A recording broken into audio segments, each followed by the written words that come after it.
भारतीय राजनीति में पर्दे के पीछे रहकर सत्ता के समीकरण बदलने वाले कई चेहरे होते हैं, लेकिन एक चेहरा ऐसा है जो पहले चाणक्य बना और अब खुद मैदान में उतर आया है। जी हाँ, बात प्रशांत किशोर की, जिन्हें हम पीके के नाम से भी जानते हैं। बिल्कुल, मतलब एक ऐसा सफर जो यूएन के हेल्थ एक्सपर्ट से शुरू हुआ, फिर भारत के सबसे कह सकते हैं चर्चित, कभी कभी विवादास्पद भी चुनावी रणनीतिकार बने, और अब बिहार में जन स्वराज नाम से अपनी पार्टी लेकर आ गए।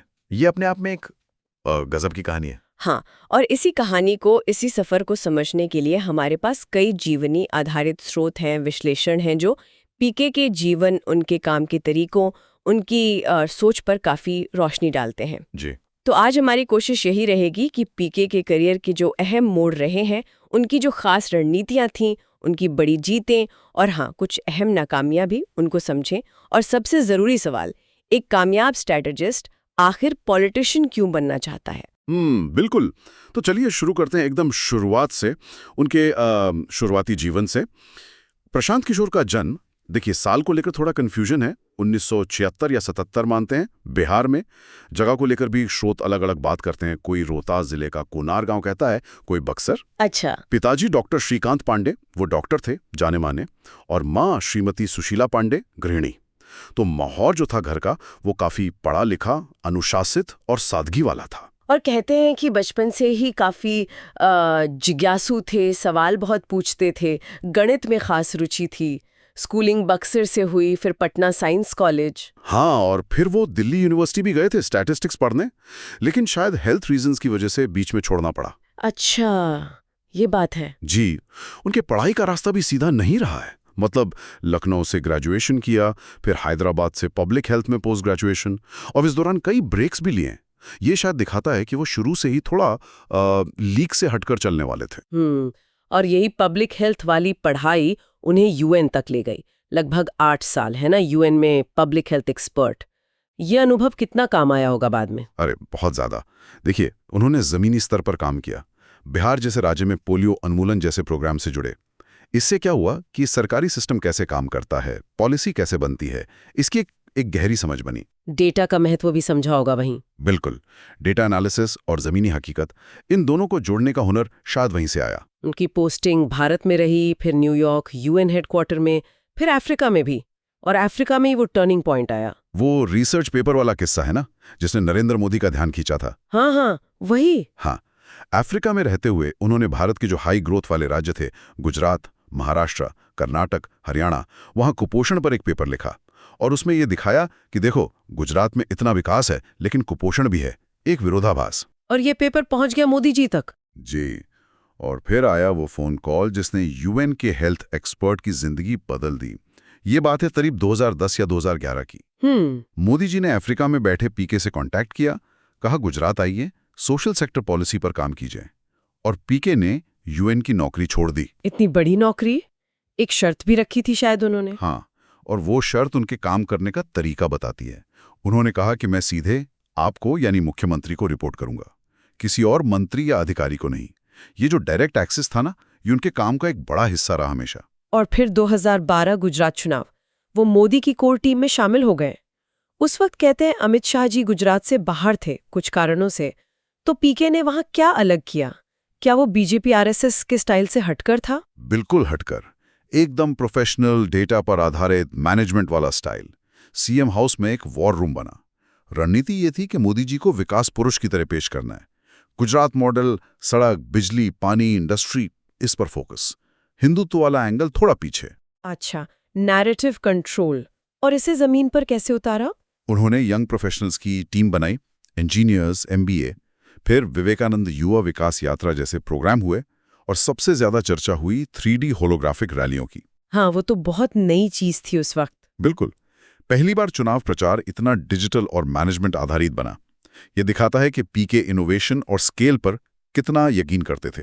और नतीजा ये कि मोदी जी तीसरी बार सीएम बने, 115 सीटें मिली 182 में से, और प्रशांत किशोर का नाम देश में पहली बार एक कामयाब पॉलिटिकल स्ट्रैटेजिस्ट के तौर पर उभरा। गुजरात में तो सफल रहे, अब बारी थी दिल्ली की। 2014 लोकसभा चुनाव।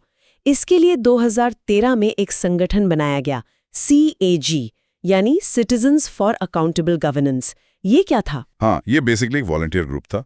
इसमें IITs, IIMs जैसे बड़े इंस्टीट्यूट्स के यंग प्रोफेशनल्स जुड़े। वॉर रूम बने गांधीनगर और दिल्ली में। मिशन साफ था, नरेंद्र मोदी को गुजरात के CM से भारत की PM के तौर पर प्रोजेक्ट करना। और यहाँ भी वो डायरेक्ट एक्सेस मोदी जी तक बना रहा। हाँ बिल्कुल। और इसी वजह से पार्टी के कई पुराने नेताओं में थोड़ी इनसिक्योरिटी भी आई, ऐसा कहते हैं। 2014 की रणनीतियां तो काफी मशहूर हुई। रन फॉर यूनिटी, चाय पे चर्चा, ये सब पीके का ये आइडिया था। काफी हद तक।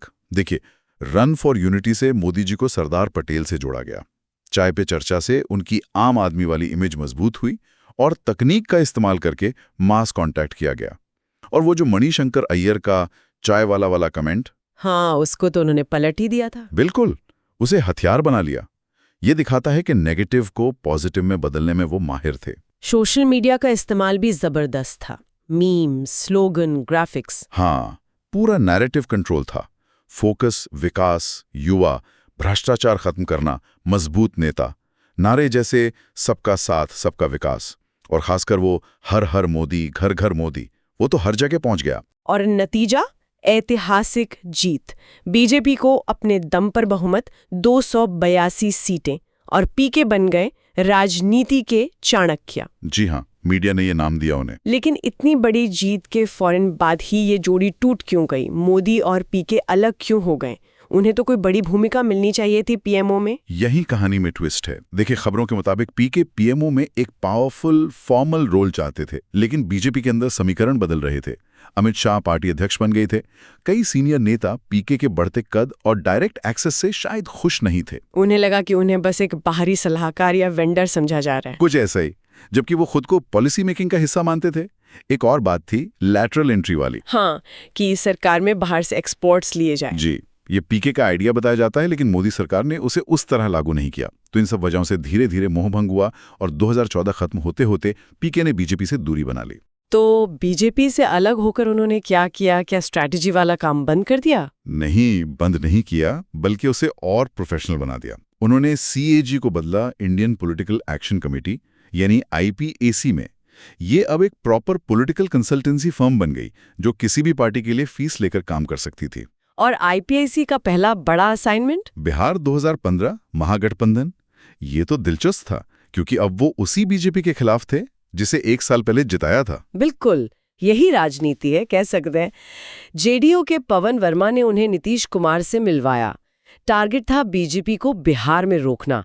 पीके ने न सिर्फ नीतीश के लिए स्ट्रैटेजी बनाई, बल्कि जो कभी धुर विरोधी थे, लालू यादव और नीतीश कुमार, उनके बीच पुल बनकर महागठबंधन RJD, JDU, कांग्रेस बनवाने में भी रोल निभाया। बिहार में क्या खास रणनीतियां थी उनकी? और नारा बहुत चला, बिहार में बहार है, नीतीश कुमार हैं।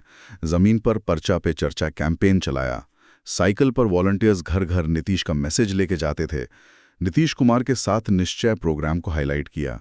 और वो DNA वाला मुद्दा? हाँ, जब PM मोदी ने नीतीश के DNA पर कमेंट किया तो पीके ने उसे बिहारी अस्मिता से जोड़ दिया। लाखों लोगों के बाल और नाखून के सैंपल PMO भेजने का वो सिंबॉलिक कैंपेन चलाया। काफी हिट रहा वो। और नतीजा महागठबंधन की जबरदस्त जीत। 243 में से 178 सीटें। बीजेपी हार गई। इस जीत ने पीके की क्रेडिबिलिटी को और मजबूत कर दिया। उन्हें नीतीश सरकार में कैबिनेट रैंक के साथ सलाहकार भी बनाया गया। इसके बाद तो IPAC और पीके का जैसे गोल्डन पीरियड शुरू हो गया, एक के बाद एक जीत। हाँ बिल्कुल, एक लंबा विनिंग स्ट्रीक चला। 2017 पंजाब, कैप्टन अमरिंदर सिंह कांग्रेस। वहां कॉफी विद कैप्टन जैसे प्रोग्राम किए, कैप्टन की इमेज पर काम किया। कांग्रेस जीती, 77 सीटें मिली 117 में से। फिर 2019 आंध्र प्रदेश, जगन मोहन रेड्डी वाला वो कैंपेन तो बहुत लंबा चला था शायद। हाँ, वो IPAC का सबसे लंबा कैंपेन माना जाता है। करीब 700 दिन जगन ने 3600 किलोमीटर पदयात्रा की।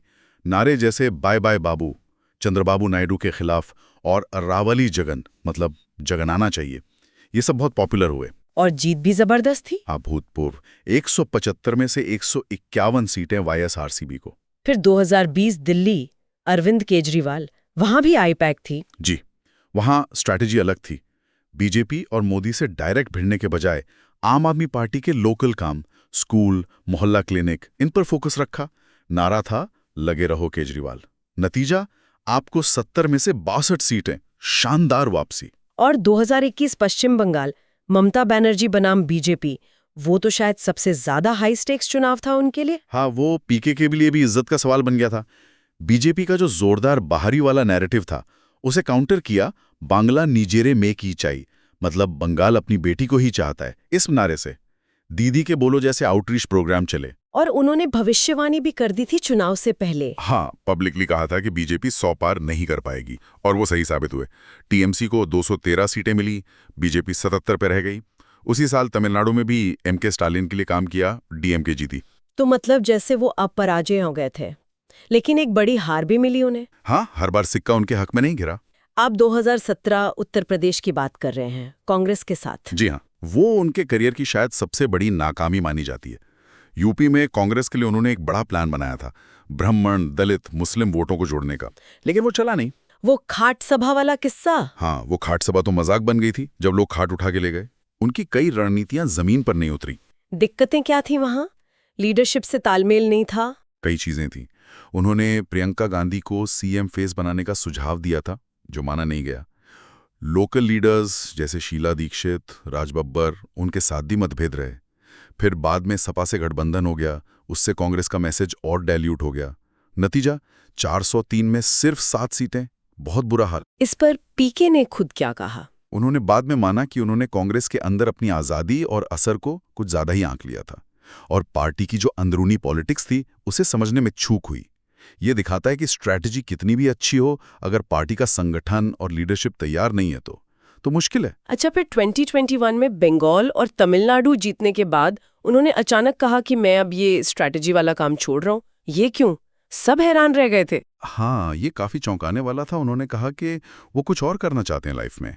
शायद लगातार चुनावों का प्रेशर था, या अलग अलग पार्टियों के साथ काम करने की अपनी सीमाएं होती हैं, उनसे थक गए थे, या शायद मन में पॉलिटिक्स में सीधे आने का ख्याल मजबूत हो रहा था। हालांकि राजनीति में तो वो पहले भी एक कोशिश कर चुके थे, जेडीयू के साथ।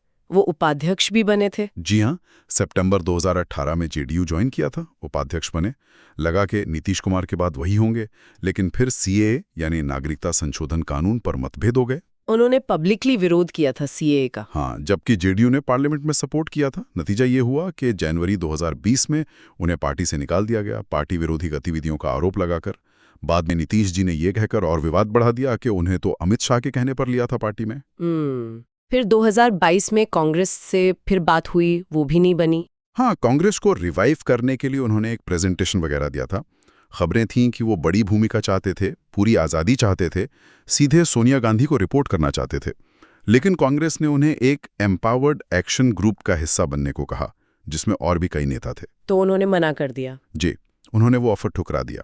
शायद वो किसी ग्रुप के तहत काम करने को तैयार नहीं थे। तो इन सब कोशिशों के बाद आखिरकार उन्होंने अपना रास्ता बनाया, जन सुराज। अक्टूबर 2022 में बिहार में पदयात्रा शुरू की। क्या मकसद था इसका? उनका कहना था कि वो बिहार में सिस्टम बदलना चाहते हैं।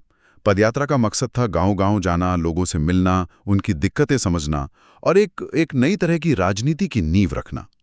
नारा था सही लोग, सही सोच, सामूहिक प्रयास। मतलब बिहार की जो पारंपरिक राजनीति है, जाति वाली, परिवारवाद वाली, उसके खिलाफ एक विकल्प देना चाहते थे। हाँ, कुछ ऐसा ही। पारदर्शिता, शिक्षा, स्वास्थ्य, रोजगार, इन मुद्दों पर फोकस करने की बात कही। और लगभग 2 साल चली ये पदयात्रा। फिर 2 अक्टूबर 2024 गांधी जयंती पर पटना के गांधी मैदान में अपनी पार्टी बना ली, जन सुराज पार्टी। हाँ, चुनाव चिन्ह है स्कूल बैग, जो शायद शिक्षा पर उनके जोर को दिखाता है। टारगेट 2025 बिहार विधानसभा चुनाव। ऐलान किया है कि सभी 243 सीटों पर अकेले लड़ेंगे, कोई गठबंधन नहीं। और एक बड़ा दावा भी किया है। हाँ, कि अगर स्पष्ट बहुमत नहीं मिला तो सरकार बनाने के लिए किसी से समझौता नहीं करेंगे, विपक्ष में बैठेंगे। ये बिहार की राजनीति में काफी बोल्ड स्टेटमेंट है। बिल्कुल। लेकिन अभी हाल में जो बिहार उपचुनाव हुए नवंबर 2024 में, वहां जनसुराज का प्रदर्शन तो काफी कमजोर रहा। 4 में से 3 सीटों पर जमानत जब्त हो गई। इसे कैसे देखें? देखिए, इसे एक शुरुआती झटका कह सकते हैं, या एक रियलिटी चेक। उपचुनाव का माहौल और मुद्दे अलग होते हैं, लेकिन ये दिखाता है कि दूसरों के लिए स्ट्रैटेजी बनाना और खुद जमीन पर संगठन खड़ा करके वोट लेना, ये दो बहुत अलग चीजें हैं। असली टेस्ट तो 2025 ही होगा। प्रशांत किशोर का करियर जितना कामयाबियों से भरा है, उतना ही विवाद भी जुड़े रहे हैं उनसे। एक बड़ा आरोप लगता है वैचारिक लचीलेपन का, कि उनकी कोई आइडियोलॉजी नहीं है। हाँ, ये आलोचना तो होती है। कहते हैं कि वो बस हाईएस्ट बिडर के लिए काम करते हैं।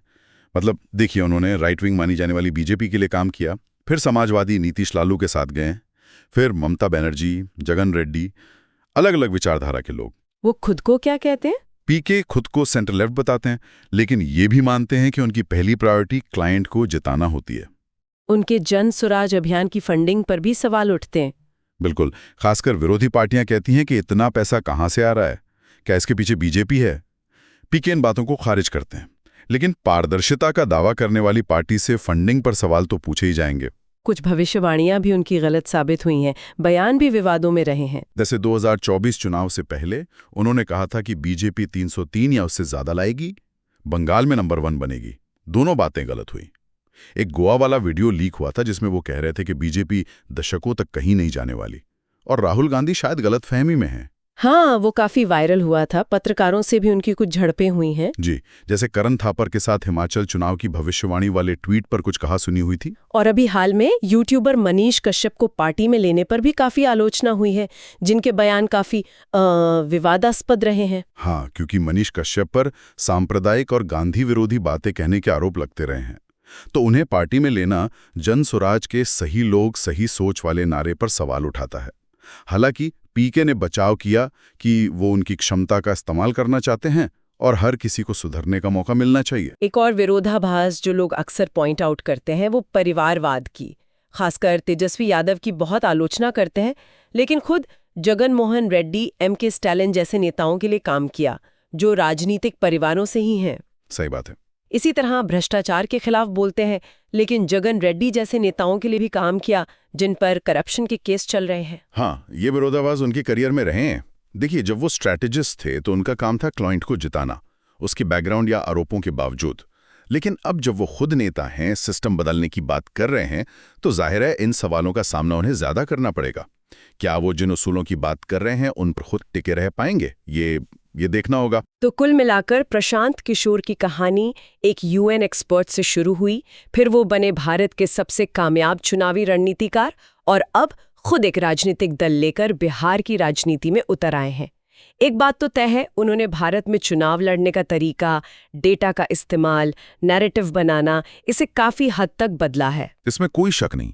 उन्होंने ये दिखाया है कि प्रोफेशनल स्ट्रैटेजी, डेटा और सही कम्युनिकेशन से चुनाव का रुख बदला जा सकता है। लेकिन पर्दे के पीछे रहकर दूसरों के लिए रणनीति बनाना एक बात है, और खुद जनता के बीच जाकर वोट मांगना, पार्टी चलाना, विरोधियों से निपटना, ये बिल्कुल दूसरी बात है। बिल्कुल। तो अब सवाल यही है कि जो इंसान दूसरों के लिए जीत का फॉर्मूला बनाता था, क्या वो खुद के लिए वो जादू दोहरा पाएगा? क्या जन सुराज बिहार में जो स्थापित पार्टियां हैं उनके लिए एक रियल चैलेंज बन पाएगी, या ये भी एक कोशिश ही रह जाएगी? 10 पुरुष, कभी बिहार में बहार, कभी बंगाल की बेटी, अब वो अपने और अपनी पार्टी के लिए क्या नैरेटिव बना रहे हैं वो तो हम देख ही रहे हैं। असली सवाल ये है कि क्या बिहार की जनता 2025 में उनके इस नैरेटिव पर उन पर भरोसा करेगी? और शायद सबसे बड़ा सवाल कि क्या एक स्ट्रैटेजिस्ट जो अब तक खेल के नियम समझकर दूसरों को जिताता था, अब खुद मैदान में उतरकर खेल को ही बदल सकता है? इसका जवाब तो वक्त ही देगा, और हमारी नजर इस पर बनी रहेगी।